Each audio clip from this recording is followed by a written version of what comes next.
The last thing I expected to find in a corn maze that Saturday night was the one person I had been trying desperately not to fall in love with. But when the rows of corn closed around us, the sun disappeared behind the distant hills, and my neighbor reached through the darkness and took my hand, everything I thought I understood about my life began to change. She squeezed my fingers gently and whispered that maybe getting lost wasn't such a bad thing after all. And somehow, in that strange little moment, I realized that I had spent years being afraid of exactly what I was finally beginning to want. Before we get into the story, if you believe in kindness, second chances, and the unexpected moments that can change someone's life, please like this video, share it with someone who needs a little hope, and subscribe to the channel. Sometimes the smallest acts of kindness lead us somewhere we never expected to go. Her name was Emma, and she lived 3 houses down from me.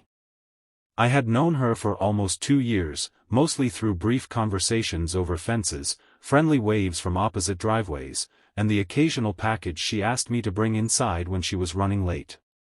She was the kind of person who made ordinary moments feel warmer. She wore colorful sweaters even when the weather didn't quite call for them, kept little flowers growing in pots along her porch, and somehow remembered everyone's name in the neighborhood. I had quietly developed feelings for her, but I had never said anything. Part of me was afraid she didn't feel the same way. The bigger part was afraid that if I admitted how much she mattered to me, I might lose the easy friendship we already had. That autumn, our town held its annual harvest festival, complete with food trucks, live music, hayrides, pumpkins, and an enormous corn maze built at the edge of a family farm. Emma had been talking about going for weeks, and when she casually asked if I wanted to join her, I agreed before my nervous brain could invent an excuse. I told myself it was just 2 neighbors enjoying a festival. Nothing more. The afternoon began beautifully. We walked between booths, shared a cup of hot cider, laughed at a dog wearing a tiny pumpkin costume, and watched children race through piles of hay. Emma seemed happier than usual, but I noticed something behind her smile whenever the conversation became quiet. Eventually, she admitted that she had been having a difficult year. Her mother had passed away several months earlier, and since then, her apartment had felt strangely empty. She said people kept telling her that time would make everything easier, but nobody explained what to do with the hours when time wasn't moving fast enough. I didn't offer some grand speech. I simply told her that she didn't have to pretend she was okay around me. She looked at me for a long moment, and something in her expression softened. Then she smiled and said that was exactly why she liked being around me. Those words stayed with me. As evening settled over the farm, we decided to enter the corn maze. The entrance had a huge wooden sign warning visitors that the maze was designed to be difficult and could take more than an hour to complete. Emma laughed and confidently announced that she had an excellent sense of direction.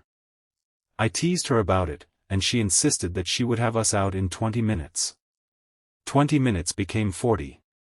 40 became an hour. And eventually, we both realized we had absolutely no idea where we were. The corn stood taller than our heads, turning every path into a narrow tunnel. The festival lights were barely visible through the stalks, and every turn seemed to lead us deeper into the maze. At first we laughed about it. Then the laughter became nervous.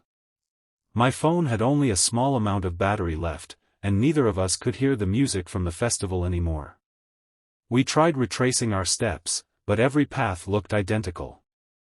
The wind moved through the corn with a soft, whispering sound that made the maze feel alive. Emma's confidence disappeared little by little. She began walking closer to me, pretending she wasn't nervous. Then we reached a fork in the path. I chose left. Emma chose right. We stared at each other. She smiled and admitted that perhaps her famous sense of direction had betrayed her. I laughed, and for a few minutes, the tension disappeared. We decided to follow one path together and stay calm. Eventually, though, the sky grew darker, and the temperature dropped. I took off my jacket and placed it around her shoulders. She tried to refuse, but I insisted. We continued walking until we found a small wooden bench hidden between the rows. We sat down for a moment, listening to the distant wind.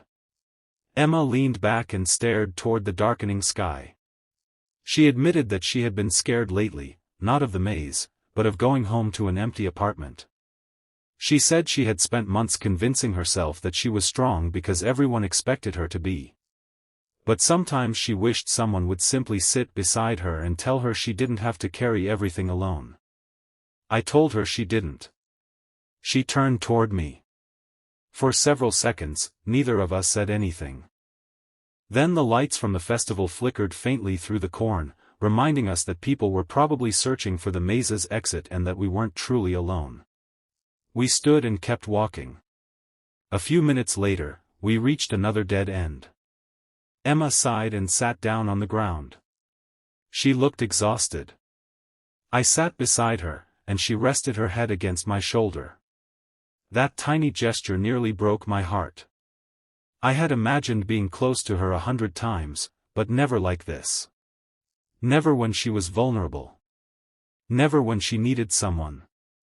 We stayed there quietly until she suddenly reached down and took my hand. Her fingers slipped between mine. She didn't look at me immediately. Instead, she stared at our hands as if she were surprised by her own decision. Then she smiled softly and said that maybe we should stay lost for a little while.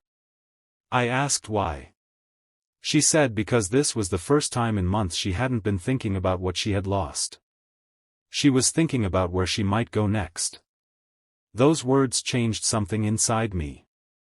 I had spent most of my own life avoiding uncertainty. After my last relationship ended badly, I had built walls around myself. I stopped making plans. I stopped taking chances. I told myself that being alone was easier than being disappointed. But sitting beside Emma in that maze, I understood something painful. Sometimes protecting yourself from heartbreak also protects you from happiness. We stood again, still holding hands, and walked deeper into the maze, not because we wanted to remain lost forever, but because neither of us was afraid of the darkness anymore. Eventually, we saw a small opening ahead. We had found the exit. But before stepping through it, Emma stopped. She looked back at the maze, then at me. She said that maybe she had been lost long before tonight. I told her that maybe I had been too. Then she smiled and asked whether I would walk home with her. I said yes. The walk back through the festival was strangely quiet. The crowd had thinned, and the lights reflected against the cold autumn air. We passed the pumpkin displays, the empty food stalls, and the little stage where musicians were packing away their instruments. At the edge of the parking lot, Emma stopped beside her car. For a moment, I thought she was going to say goodnight. Instead, she thanked me. Not for finding the exit. Not for giving her my jacket. She thanked me for staying. She told me that after losing her mother, everyone had tried to fix her sadness. They gave advice, encouraged her to move on, and told her that everything would eventually be fine. But I had done something different. I had simply stayed. She reached for my hand again. This time, I held on without hesitation. I told her I had been afraid to admit something for a long time. I told her that every conversation over the fence, every wave across the street, and every package she asked me to bring inside had slowly become more important to me than they should have. She smiled through tears and admitted that she had been waiting for me to say it. I couldn't believe it. All those months of fear had been built around a question neither of us had been brave enough to ask. Emma stepped closer and rested her forehead against mine. She didn't promise me that everything would be easy. She didn't promise that grief would disappear. And I didn't promise that life would never hurt us again. Instead, we promised something much simpler. We promised that neither of us would have to face the difficult parts alone. Months later, whenever we talked about that night, Emma always laughed about how terrible our sense of direction had been.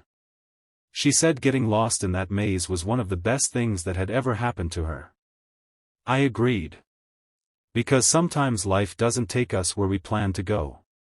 Sometimes it removes the signs, hides the familiar roads, and leaves us standing in the dark, wondering which way to turn. And sometimes, when we finally stop trying so hard to control everything, we discover that someone has been walking beside us all along. Emma and I never became perfect. We still disagreed. We still had difficult days. She still had moments when grief returned unexpectedly, and I still struggled with the fear that happiness could disappear as quickly as it arrived. But whenever one of us became afraid, we remembered that autumn night. We remembered the corn towering above us. We remembered the darkness. And most importantly, we remembered that neither of us had been truly lost. We had simply been looking for the same way home. If this story touched your heart, please like the video, share it with someone who believes that kindness can change a person's life, and subscribe for more stories about hope, second chances, and unexpected love. And before the story ends, I want you to leave one special comment: sometimes getting lost leads us home. Because perhaps that is the greatest lesson Emma and I learned. You don't always need a map to find your way. Sometimes you just need someone willing to take your hand in the dark and say, without fear, that maybe it's okay to stay lost for a little while. And sometimes, that hand becomes the beginning of everything you were too afraid to hope for.